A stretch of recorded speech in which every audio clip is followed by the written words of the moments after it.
Est-ce que tu as un message à lui adresser? Oui, j'ai un message. Mais tu regardes l'autre caméra pour lui adresser. Celle-là. Ok. Oui. Alors, est-ce que je peux dire son nom? Bien sûr. C'est Emma. Ah, Emanuela, elle oui. m'a eu. Oui, oui, oui, oui, oui. Si, si, si, si, si. C'est Emma. Emanuela continue d'être fan d'Emma, en fait. C'est grâce à toi qu'Emma est ce qu'elle est aujourd'hui. Donc, continue d'être fan. N'arrête jamais.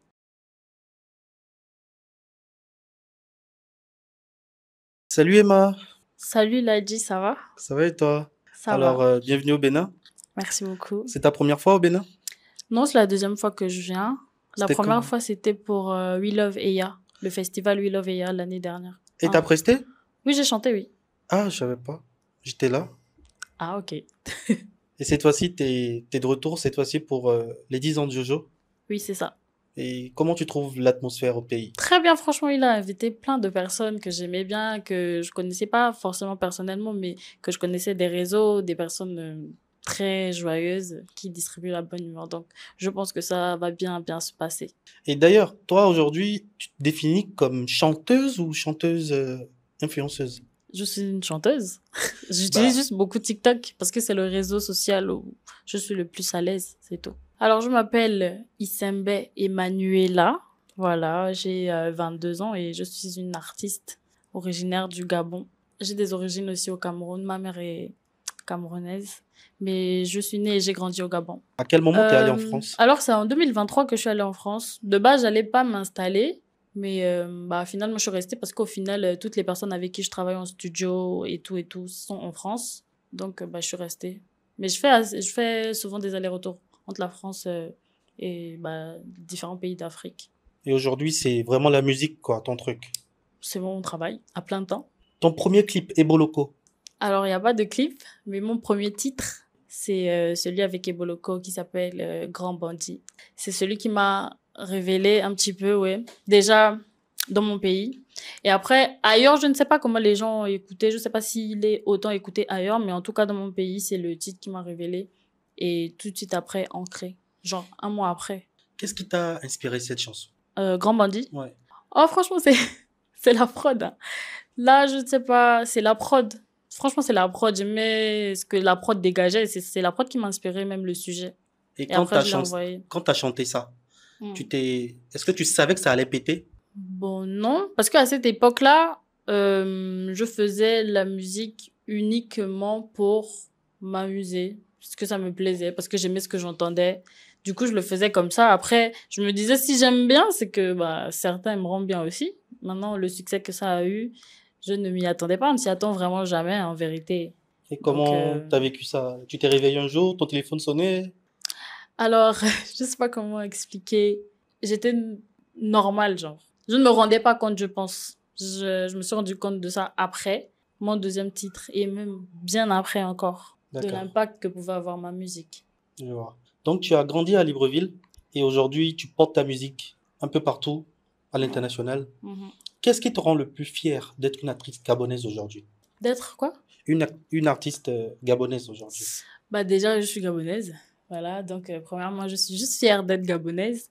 Et ensuite, en fait, avant, il n'y avait pas énormément de musique gabonaise écoutée. Bon, il y avait des artistes, quelques artistes, mais pas énormément d'artistes. Et maintenant, ça me fait énormément plaisir de voir que notre musique s'exporte. Et pas seulement par mon canal, par le canal de plein d'autres artistes, dont L'Oiseau Rare, Donzer, il y a plein d'artistes là. Chanel, Créole, il y a plein, plein d'artistes. Je vois. Aujourd'hui, comme tu l'as dit tout à l'heure, tu utilises beaucoup TikTok. Mhm. Parti de quel moment? Comment tu as su que, à l'aide de TikTok, tu pouvais donner un coup de pouce à ta carrière? Franchement, pour résumer tout ce que je vais dire, tout ce que je fais, c'est de manière spontanée. Ça veut dire, je me rends pas forcément compte. C'est juste, je fais, je me dis, ah, ça marche. Et puis, je continue. Donc, TikTok, à la base, j'avais un compte TikTok, mais un compte TikTok comme tout le monde. C'est pour ça, si vous remarquez, quand vous irez sur mon compte TikTok, c'est pas écrit artiste. C'est pas un compte artiste, c'est un compte normal. Donc, Ok, tous mes réseaux sociaux, plus tard, se sont transformés en compte professionnel. Mais à la base, je faisais juste des TikTok comme tout le monde. Mais bon, ça allait un peu vite et voilà quoi. je vois. Tu as fait des feats avec Gronissia, Mhm. Djungeli. Ouais. Comment ça s'est fait? Comment tu les as croisés? Alors, bah, c'est en France. En France, allez, l'opportunité s'est présentée. Il y a mon équipe aussi qui travaille sur ça. Et après, on s'est rencontrés premièrement. Humainement, ça a matché. Et ensuite, On a travaillé ensemble au studio. Et aujourd'hui, on sait que tu as signé chez Sony En distribution, oui. en distribution. Qu'est-ce qui a changé pour toi? Qu'est-ce que Sony apporte à ta vie que tu n'avais pas avant? Plein d'opportunités. Par exemple, le fait même que je quitte mon pays pour aller m'installer ailleurs, c'est via Sony, quoi, par rapport à l'équipe de travail, de changer l'environnement de travail pour une meilleure qualité au niveau de la musique que je propose, même au niveau du visuel. Donc, voilà. Je vois. Moi, je pense que la première fois que je t'ai rencontré, je crois que ça devait être avec Axel. Le tout premier clip que tu as fait avec Axel Ah, ok, je vois, je à vois. Aubervilliers. Ok, ouais. Je crois que c'était ça. Est-ce que c'est à ce moment-là que tu as connu Axel? Non. Je crois qu'Axel et moi, on s'est connus sur le tournage d'un clip à l'époque. Axel et Jojo, je les suis depuis que je suis plus jeune, hein. C'est-à-dire, je savais pas que je devais être chanteuse. Eux, je regardais déjà leurs vidéos à l'époque. Donc, D'accord. voilà. La vie fait bien les choses. Et aujourd'hui, on Ouais. est proches, donc Dieu merci. Bah, super. Et est-ce que tu as un mot pour eux par hasard? Qu'ils restent comme ils sont. Moi, je les aime trop. Et on les aime tous trop. Donc, qu'ils continuent dans ce qu'ils font.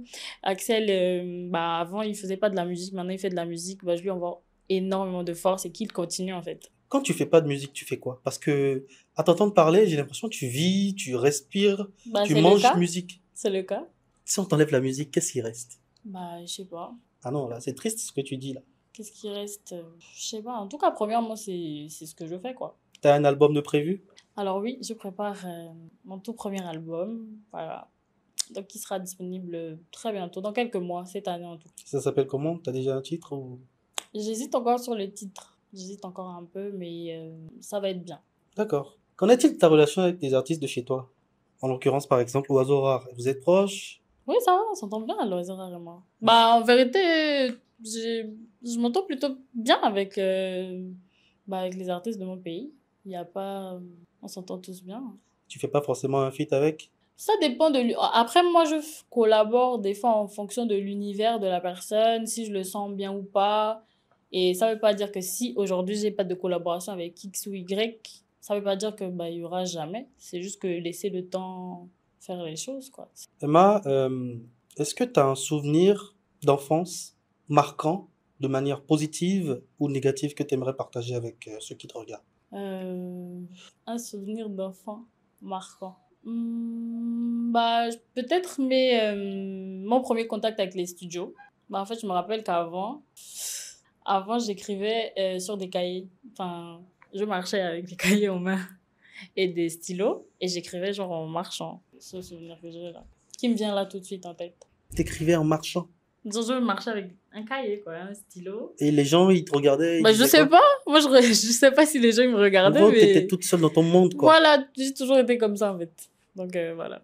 Wow. Est-ce qu'il y a eu un moment où ta famille ou tes amis ont impacté ta carrière? Impacté dans quel sens? Positivement ou négativement? Est-ce qu'ils t'ont soutenu, t'ont poussé? Est-ce qu'ils ont Bah, voulu te décourager, dire, ah non, va à l'école? non. Franchement, tout est passé crème. D'accord.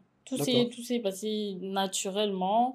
Ils ont vu ce que j'ai fait, ils ont vu le travail accompli. Ils ont été tout de suite fiers de moi et ça continue, quoi. Bah, Et super. ils me soutiennent, ils m'encouragent. Tu fais beaucoup de chansons douces. T'as vécu un Goumin? Alors, je fais beaucoup de chansons douces parce que je suis douce. Voilà. Ok. Et faire des chansons douces, ça veut pas dire qu'on a vécu un gourmand. Non, mais c'est une question. Je te pose une question dans le cadre de Si c'est l'interview. déjà arrivé, oui, c'est déjà arrivé, oui, une Tu veux fois. raconter un petit peu? Non. Allez, pas forcément les détails, les gros titres. Je sais pas, j'ai eu un gourmand, c'est passé, ça a mis du temps à partir, mais c'est passé, c'est vraiment passé, J'ai vu, quoi. c'est vraiment passé. Ouais. D'accord. Et si tu pouvais remonter le temps, Mhm. quel conseil donnerais-tu à la petite Emma? Hmm. Quel conseil je donnerais? C'est de ne pas trop vite faire confiance aux gens, de ne pas trop vite s'attacher aux gens et d'être plus vigilant. Et aujourd'hui, tu as l'impression de mettre ces conseils en application? Oui, bien sûr. Tu es beaucoup plus vigilante aujourd'hui Mhm. dans tout ce que tu fais, même dans Oui. les relations. C'est bien. Tout en restant toujours très humaine, bien sûr. Et en laissant toujours le bénéfice du doute. Mais je suis très vigilante. Très. Très vigilante. Si tu pouvais partager un message personnel avec quelqu'un qui t'écoute et qui rêve de suivre tes passions, comme toi, ce serait quoi? Hmm. Genre, sa passion, peu importe la passion. Ouais. Ah, bah, de toujours croire en ce que, bah, de toujours croire en soi, quoi. D'être son premier fan et toujours s'encourager avant d'attendre des encouragements des autres, quoi. Parce qu'il se peut que certains n'y croient pas et du coup te découragent alors que tu aurais pu y arriver si tu avais, hein. Donc, crois en toi avant tout. Sois ton premier fan. Tu dois avoir cette personne-là qui est ton premier fan. Tu regardes cette caméra et tu lui dis tout ce que tu ressens aujourd'hui pour cette personne. J'ai pas compris la question. Il y a forcément cette personne-là qui est tout premier fan, actuellement, à l'heure où on parle. Est-ce Mhm. que tu as un message à lui adresser? Oui, j'ai un message. Mais tu regardes l'autre caméra pour lui adresser. Celle-là. Ok. Oui. Alors, est-ce que je peux dire son nom? Bien sûr. C'est Emma. Ah, Emanuela, ah oui. bah oui. Oui, oui, oui, oui, oui, oui. Si, si, si, si, si. C'est Emma. Emanuela continue d'être fan d'Emma, en fait. C'est grâce à toi qu'Emma est ce qu'elle est aujourd'hui. Donc, continue d'être fan. N'arrête jamais. Voilà. Merci Emma. Merci à toi, Ladji. C'était Emma sur Ladji Talk.